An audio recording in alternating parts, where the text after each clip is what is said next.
Hello students, I am Rinki, your maths teacher. How are you all? I hope you all are good. So today we will discuss exercise 3.7 of chapter 3rd, that is multiplication. इस exercise में हमारे पास क्या है, word problems है और students क्या करते हैं, वर्ड प्रॉब्लम को देखते हैं, उसको समझने की कोशिश नहीं करते वो लोग और डायरेक्ट क्या सोचते हैं कि ये क्वेश्चन हम कैसे करें। आपको क्या करना है, अच्छे से अपनी स्टेटमेंट रीड करनी है। स्टेटमेंट रीड करने के बाद आपको उसका मीनिंग समझना है कि जो भी हमें स्टेटमेंट में दिया है उसका मीनिंग क्या है और उसके बाद आप क्या करोगे, स्टेप बाय स्टेप अपने क्वेश्चन को सॉल्व करेंगे हम लोग। सो हमारा फर्स्ट क्वेश्चन है, the cost of a printer is ₹4360 कि एक प्रिंटर है उसकी कॉस्ट कितनी है, मतलब वो कितने रुपए में आता है, कितने रुपए में आता है, वो 4360 में आ रहा है। हाउ मच डिड अजय पे if he bought 5 such printers, Ajay को कितने पैसे देने पड़ेंगे अगर वो क्या करता है, ऐसे 5 प्रिंटर्स को परचेज करता है, खरीदता है। अब देखिए आप लोगों के लिए अगर हम टॉफी का एग्जांपल, चॉकलेट्स का एग्जांपल लें कि 1 चॉकलेट कितने रुपए की है, 5 रुपीज की है। 1 चॉकलेट आपको कितने रुपए में मिल रही है, 5 रुपए में। तो आपको 2 चॉकलेट्स कितने रुपए में मिलेगी, आप इजीली बताओगे कि 10 रुपए में मिलेगी। कैसे पता लगा आपको, आपने क्या किया, इस 5 को 2 से मल्टीप्लाई कर दिया, 5 2 जा 10। या मैंने आपसे पूछ लिया कि 4 चॉकलेट्स कितने में आएगी, आप डायरेक्ट बताओगे 5 4 जा 20 रुपीज में आ जाएंगे।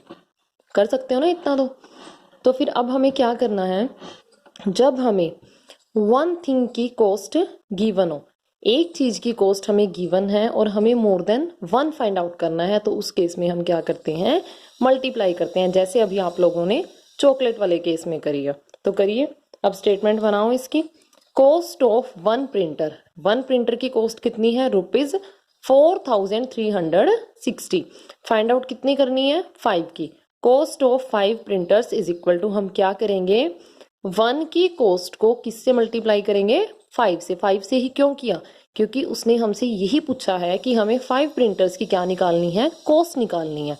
तो क्या करो, 4360 को 5 से मल्टीप्लाई कर दो। 5 0 जा 0, 5 6 जा 30, 30 के लिए 0 लगेगी, कैरी 3, 5 3 जा 15, 15 और 3 18, 18 के लिए 8, कैरी 1, 5 4 जा 20 और 1 21। तो ये किसकी कॉस्ट आई है, 5 प्रिंटर्स की cost. Therefore how much did Ajay पे, अजय पे ₹21,800 फॉर 5 प्रिंटर्स, कि वो 5 प्रिंटर्स के लिए कितने पैसे देगा, 21,800। Next is question number 2, Hari delivers 389 copies of newspaper every day. Hari एक दिन में या हर रोज कितनी कॉपीज देता है न्यूज़पेपर की, घर घर जाके वो न्यूज़पेपर दे के आता है। 389 कॉपीज क्या करता है, वो डिलीवर करता है पर डे, हर एक दिन। How many copies of newspaper does he deliver in the month of June, कि वो जून के मंथ में कितनी कॉपीज क्या है डिलीवर करेगा, कितनी कॉपीज सबके घरों में बांट के आएगा। फर्स्ट ऑफ ऑल आपको पता होना चाहिए कि जून में कितने डेज होते हैं, कितने डेज होते हैं जून में, 30 डेज। तो अब तो हमें क्या निकालना है, 30 डेज का निकालना है हमें, कि 30 डेज में वो कितनी कॉपीज को डिस्ट्रीब्यूट कराता है। Cost of copies of newspaper delivered in 1 day, एक दिन में कितनी, 389। Cost of copies of newspaper deliver in 30 days, 30 days में कितनी आएगी, 1 डे वाली को किसके साथ मल्टीप्लाई कर देंगे, 30 के साथ मल्टीप्लाई कर देंगे। अब देखो जून है 30 डेज, ये मैंने यहाँ क्लियर किया कि 30 क्यों आया, क्योंकि जून में क्या है, 30 डेज होते हैं।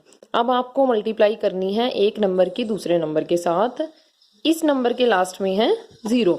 तो मैंने आपको पहले भी बताया था कि जब लास्ट में 0 होती है ना, तो हम सिर्फ इससे मल्टीप्लाई करते हैं और पीछे वाली 0 को एज इट इज लगा देते हैं। करो 3 9 जा 27 के लिए 7 कैरी 2, 3 8 जा 24, 24 और 2 26 कैरी 2, 3 3 जा 9, 9 और 2 11 और ये 0 थी, ये 0 पीछे क्या आएगी, एज इट इज आ जाएगी। ओके, तो लिखो Hari delivers 11,670 copies of newspaper in the month of जून।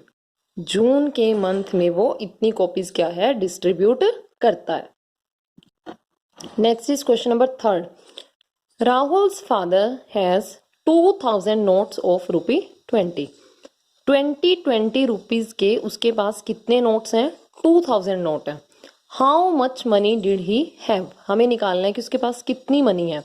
अब देखो आपके पास क्या है, 5 रुपीज के 5 रुपीज के आपके पास क्या है, 4 नोट्स हैं। ठीक है, 5 रुपये के आपके पास 4 नोट है। तो मैंने आपसे पूछा कि टोटल मनी कितनी हुई है आपके पास, आप काउंट कर लोगे कैसे, 5 4 जा 20, आपके पास कितने रुपीज हो गए, 20 रुपीज। यानी कि जितने नोट्स थे उसको आपने जो नोट था उसकी वैल्यू से मल्टीप्लाई कर दिया। आप खुद देख सकते हो कि 5 के आपके पास 4 नोट है या 4 कॉइन है, तो आप क्या करोगे, एक को उठा के रखोगे 5 10, उस 5 हो गए, 10 हो गए, 15 हो गए, 20 हो गए। आपको पता लग जाएगा कि आपके पास कितने रुपीज हैं, 20 रुपीज हैं। तो जो वैल्यू थी आपके कॉइन की, आपके नोट की, वो क्या थी, वो 5 थी। और नंबर ऑफ नोट्स या नंबर ऑफ कॉइन्स आपके पास कितने थे, 4 थे। आपने इन दोनों को मल्टीप्लाई किया तो आपको क्या मिल गया, आपकी कि कितने रुपीज आपके पास हैं, वही हमें यहाँ निकालना है। तो वैल्यू ऑफ 1 नोट, एक नोट की वैल्यू कितनी है, 20 रुपीज है। हमें क्या निकालना है, वैल्यू ऑफ 2000 नोट्स। तो हम 20 और 2000 की क्या करेंगे, मल्टीप्लाई कर देंगे। अब यहाँ भी डायरेक्ट क्या करो, 2 2 जा 4 और लास्ट में 1 2 3 4, 1 2 3 4 जीरोस क्या करेंगे, हम लास्ट में लगा देंगे। तो लास्ट में लिखो राहुल्स फादर हैज ₹40,000। कितने रुपये हैं उसके फादर के पास, 40,000। Next and last question, mister Kumar earns ₹36,520 a month. हर महीने में, मान लो जो ये मिस्टर कुमार है उसकी सैलरी कितनी है पर मंथ की, या वो कितने कमाता है हर महीने में, 36,520। इफ ही स्पेंड ₹26,380, हर एक मंथ में देखो सबकी स्पेंडिंग्स होती हैं, तो वो क्या करता है, इतने स्पेंड कर देता है। एंड सेव द रेस्ट, और बाकी जो बचते हैं, इतने वो कमा रहा है, इतनी उसकी अर्निंग है, और इतने क्या करता है, वो खर्च कर देता है, मीन्स स्पेंडिंग है उसकी इतनी।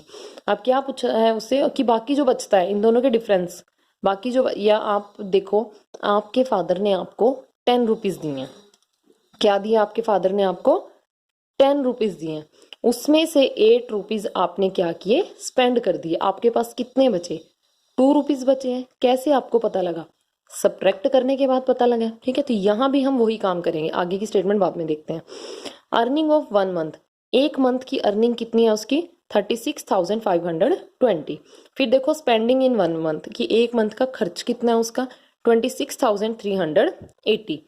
सेविंग इन 1 मंथ, एक महीने में वो कितना सेव कर रहा है। आपने क्या किया था, जो पापा ने पैसे दिए थे उसमें से जो आपने स्पेंड करे वो माइनस करे थे। अब इधर भी जो वो अर्न कर रहा है उसमें से जो वो स्पेंड कर रहा है उसको माइनस करेंगे, तब जाके क्या आएगी, सेविंग आएगी। 0 2 में से सब्ट्रैक्ट नहीं कर सकते, इधर से क्या बोरो लिया, 12 माइनस 8 4, 4 माइनस 3 1, 6 माइनस 6 0, 3 माइनस 2 1। ये उसकी क्या होगी, पर मंथ की सेविंग। अब देखो क्वेश्चन पे जाओ, how much money will he save in a year, कि पूरे साल में वो कितना पैसा जो है सेव करेगा। 1 मंथ में इतना सेव कर रहा है, 1 ईयर में कितने मंथ्स होते हैं, 12 होते हैं, तो 12 मंथ्स में कितना करेगा, सेविंग इन 1 ईयर। 1 ईयर का मतलब क्या है, 12 मंथ्स। तो हम एक जो महीने की सेविंग है उसको किससे मल्टीप्लाई करेंगे, 12 से मल्टीप्लाई करेंगे। करते हैं चलो। 2 0 0, 2 4 जा 8, 2 1 जा 2, 2 0 0, 2 1 जा 2, क्रॉस लगेगा 1 0 0, 1 4 4, 1 1 1, 1 0 0, 1 1 1, 0 8, 4 plus 2 6, 0 plus 1 1, 2 1। ये क्या हो गई उसकी पूरे साल की सेविंग। लिखो, मिस्टर कुमार सेव रुपीज 1,21,680 इन 1 ईयर, कि वो पूरे साल में क्या है इतना पैसा बचाता है। तो ये थी बेटा हमारी एक्सरसाइज 3.7। आपको इनकी क्या है अच्छे से प्रैक्टिस करनी है। देखो इस क्रिटिकल टाइम में अगर हम इन चीज़ों को पीछे छोड़ के जाते हैं तो नेक्स्ट ईयर या जब भी हमारे स्कूल खुलते हैं तो हमें ये सारी प्रॉब्लम फेस करनी पड़ेगी कि अगर हमें पीछे वाला काम नहीं आ रहा, प्रीवियस काम हमें नहीं आता, तो हम आगे नहीं बढ़ सकते। इसलिए do more and more practice, जितनी आप कर सकते हो। वीडियो एक बार में नहीं समझ आती 2 बार देखो, 2 बार में भी नहीं समझ आती हमें कॉल करो, हमसे पूछो, लेकिन ज़्यादा से ज़्यादा प्रैक्टिस करिए। तब तक के लिए stay home, stay safe, thank you.